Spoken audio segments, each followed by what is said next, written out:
Hello there, Lisa Craddy here again, and we are going to be doing a totally different focus today on our blog. We did a lot of videos on organic cotton and the whole industry, and now we're shifting gears and we're going to talk about entrepreneurialism and motherhood, or you could translate that into working and motherhood, or even staying at home and balancing all the different tasks you have to do. So it doesn't have to be about owning your own company, it doesn't have to be about going to a physical job. We all know stay-at-home mothers have the hardest job. So I would say that this is a video for everyone on how to balance between all the different things that are tugging at you in your life. And so I thought that, while I'm certainly no expert, I would share with you the little things that I do that really help me to stay focused. And then I'd love for you to share in the comments kind of the things that you do so that we can all learn from each other. So the first thing that I always do, and this is going to sound so simple, but I have a to-do list and I live by my to-do list. And I always tell my husband, if it's not on the to-do list, it doesn't get done because my brain cannot remember to do it. So you'll see if you ever look at my desk, I have just lists of things to do. It really works for me. It keeps me organized. It keeps me on task for what I should be accomplishing. The second thing that I do is I went through a goal setting process, and this was really helpful to me. And I'm going to talk about 5 things that I do. We could go on forever, but these are the top 5 for me.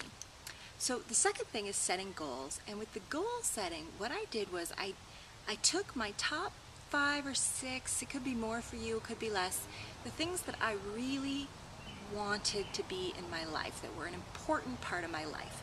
For me, they were family, my company, spirituality, health and exercise, and a few other ones too, that I really wanted to make sure that in my daily routine I was doing a little bit to feed each one of these goals or emotional things that were important to me. So once I pinpointed what were the important goals to me, the important things I wanted going on in my life, then I did for each one of those a set of goals that I wanted to accomplish there. So for family, I wanted to spend devoted time with my children and my husband. For my company, I wanted to set goals for how I wanted it to grow, etc. And then finally, I sat down and I scheduled my day-to-day routine. And I made sure that there was a slot for each one of those things within my day. And I really tried to stick with it. Now, of course, I veer off all the time, but I still have that sheet of paper that can get me back on track when I find that I'm spending too much time on something else and not enough on something, on a particular aspect that's important to me. So goal setting has been really crucial for me. Now, the next 3 things I'm going to talk about are more things that are not so much physical to-dos, but just mindsets that really help me to stay focused.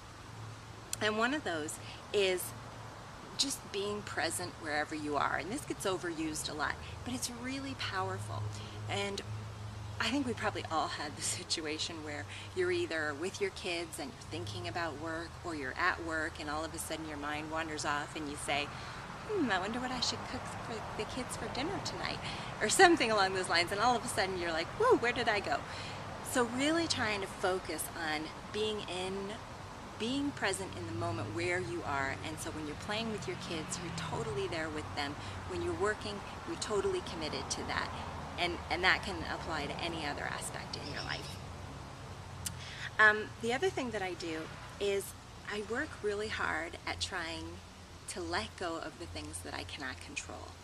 And this is a work in progress. But it's something that I like to remind myself of, because there are so many things that go on, whether it be in your personal life, whether it be in your work life, that are just beyond your control. And you can choose to get all amped up about them and devote a lot of energy to that, or you can choose to let it go and understand that it's beyond your control, and the chips will fly or will fall where they fall. And that, I find, really gets me back down to a place where I can focus and I can think clearly and I'm not acting emotionally on something. Finally, the very last thing that I do is I tell myself, let's remember why I'm doing all this to begin with.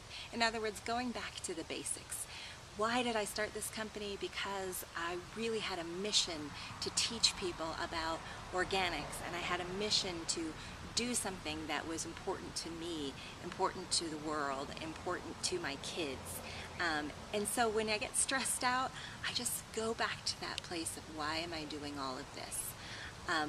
When things are really busy at home with the kids and everybody's running around like crazy, I start to think about why I had kids to begin with, because I love them and because they're a wonderful part of our family. And it's just refocusing on what the important things are. So those are the 5 things that I do. I would love to hear about what you do and learn from everyone else that's out there, because I know you have some terrific ideas. Thank you so much, and we'll see you soon.